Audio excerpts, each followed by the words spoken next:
I was the photographer at a perfect wedding, but my camera captured something terrible. I showed the bride one secret photo I took. What she did, at the altar, made everyone gasp. Final part. She stared at me as if I'd suggested she sprout wings and fly away. I can't do that. The scandal, the embarrassment, the consequences, will be temporary. But marrying someone you don't love, living a life that isn't yours, that's permanent.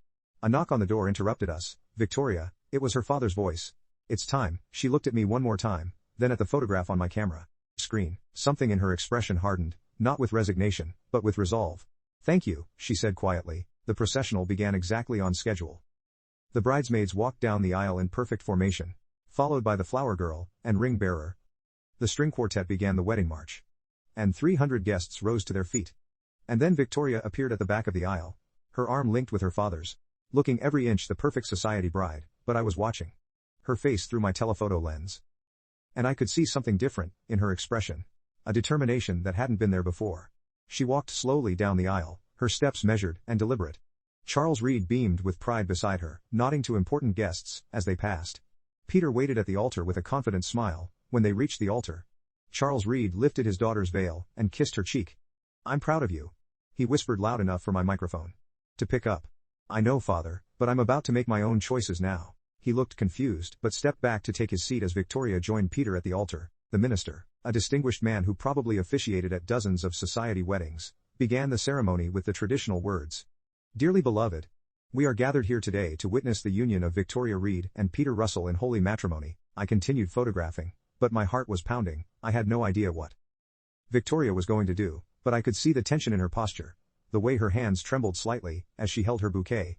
The ceremony proceeded normally through the readings and the exchange of rings. Peter's vows were polished and appropriate, speaking of partnership and shared values and building a future together. When it was Victoria's turn, she spoke about commitment and family and duty, words that sounded beautiful but felt hollow. And then came the moment of truth. Peter, the minister said, do you take Victoria to be your lawfully wedded wife, to have and to hold, in sickness and in health, for richer or poorer, for better or worse, until death you do part? I do, Peter said confidently. Victoria, the minister continued, do you take Peter to be your lawfully wedded husband, to have and to hold, in sickness and in health, for richer or poorer, for better or worse, until death you depart? The silence stretched for what felt like an eternity.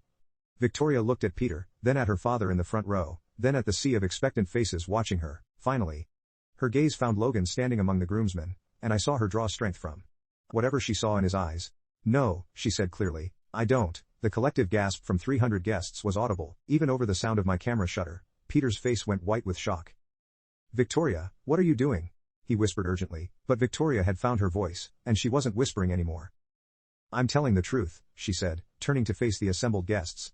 I'm telling the truth that I should have told months ago, years ago. This marriage isn't about love, it's about business, about family expectations, about maintaining social status and financial partnerships. Charles Reed was on his feet now, his face purple with rage. Victoria, stop this nonsense immediately. No, father, I won't stop. I won't pretend anymore. Her voice grew stronger with each word. I've spent my entire life being the perfect daughter, following the perfect plan, preparing for the perfect marriage to the perfect man, but none of it is perfect if it's not what I choose.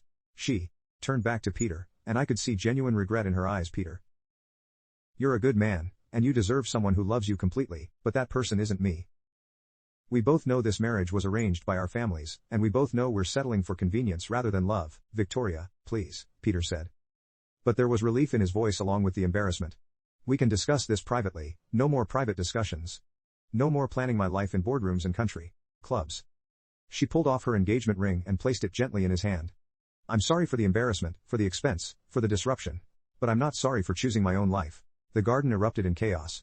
Guests were on their feet, talking in shocked whispers. Charles Reed was pushing through the crowd, clearly intending to drag his daughter away from the altar.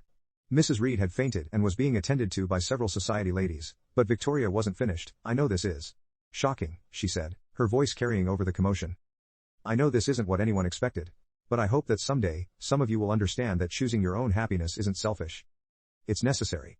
She looked directly at Logan then, and the smile that crossed her face was the same one I'd captured in that photograph. Genuine, radiant, free. And I hope that when I do get married someday, it will be to someone who makes me laugh, who sees who I really am, who loves me for myself, rather than for what I represent. With that, she gathered up her dress, and walked back down the aisle, not as a bride walking toward her future, but as a woman walking toward her freedom. The aftermath was everything you'd expect from a scandal of this magnitude. Charles Reed was apoplectic, threatening lawsuits and social ruin. The Russell family was mortified, but trying to maintain their dignity. Guests were either fleeing the scene, or clustering in groups to dissect what they just witnessed. I continued photographing it all, knowing that these images would tell a story unlike any wedding album I'd ever created. But the most important moment came, as Victoria reached the back of the garden. Logan had broken away from the wedding party, and was walking toward her, his face full of concern, and something that looked very much like love. "Victoria," he called out. She stopped and turned, and when she saw him approaching, her face lit up with that same radiant smile. "Are you okay?" he asked when he reached her. "I'm better than okay, I'm free. What will you do now?" "I don't know. For the first time in my life, I have no plan, no expectations, no predetermined path. It's terrifying and wonderful." Logan reached out and took her hand. "Would you like some company while you figure it out? Are you sure? Your family will never forgive you for choosing me over them." "That's the only thing I'm sure of." I captured that moment too, Victoria and Logan, hands clasped, looking at each other with the kind of love that I'd spent 8 years trying to photograph at weddings. It was real, honest, unguarded. As they walked away together, leaving behind the chaos of the ruined wedding, I realized I had just documented something far more meaningful than a society marriage. I had captured a woman finding her courage, choosing her own path, and discovering real love in the process. The scandal dominated society pages for months. Charles Reed disowned Victoria publicly, though I heard, through mutual, that he eventually came around when he realized that his daughter's happiness mattered more than his business relationships. The Reed-Russell business merger fell through, but both families survived the financial disappointment. Peter, it turned out, was more relieved than devastated. Within 6 months, he was dating a woman he'd met at his country club. Someone who shared his interests and values and actually wanted to marry him. As for me, I thought my career in high society wedding photography was over. Who would hire the photographer who had encouraged a bride to run away at the altar? But I was wrong. Word spread about what had happened, and I began receiving calls from a different kind of client. Couples who wanted a photographer who cared more about capturing truth than maintaining appearances. My business actually grew, and I found myself working with people who valued authenticity over perfection. A year after the Reed-Russell wedding that never was, I received an unexpected phone call. "Ross, this is Victoria, Victoria Reed." Well, actually soon to be Victoria Reed-Russell. But not in the way anyone expected. "Victoria, how are you?" "I'm wonderful, truly wonderful. And I'm calling because Logan and I are getting married next month, and we'd love for you to photograph our wedding." "I'd be honored."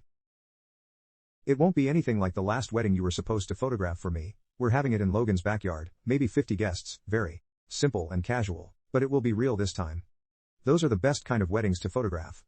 The wedding of Victoria Reed and Logan Russell was everything the first one wasn't: small, intimate, joyful, and absolutely genuine. Victoria wore a simple white dress she'd bought off the rack. Logan wore a suit he already owned, and they exchanged vows they'd written themselves. But the photographs from that wedding were some of the most beautiful I'd ever taken, because they captured something that no amount of money or planning can create. Two people who had chosen each other freely, completely, and without reservation. In my favorite photo from that day, Victoria is mid-laugh, her head thrown back with pure joy, while Logan looks at her with an expression of wonder and love. It's the same genuine happiness I'd captured in that first photograph, the one that had given her the courage to choose her own path. That photo sits framed in my office now, a reminder that sometimes the most important thing a photographer can do isn't just capture what's happening. It's help people see who they really are. Victoria and Logan have been married for 3 years now. They live quietly away from the society spotlight that had once defined Victoria's life. They're happy in a way that has nothing to do with social status or family approval, and everything to do with the choice they made to build a life based on love rather than expectation. And every year on their anniversary, they send me a photo, not a professional one. Just a simple snapshot of the two of them together, still laughing, still choosing each other, still free. An absolutely powerful story about the courage to choose your own path, and the unexpected ways that truth can set us free. What do you think of Ross's decision to show Victoria that photograph before her wedding? Let us know your thoughts in the comments below.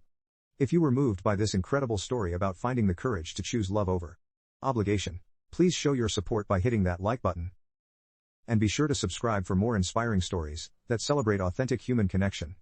Don't forget to click the notification bell so you never miss an upload. Thanks for watching, and we'll see you in the next.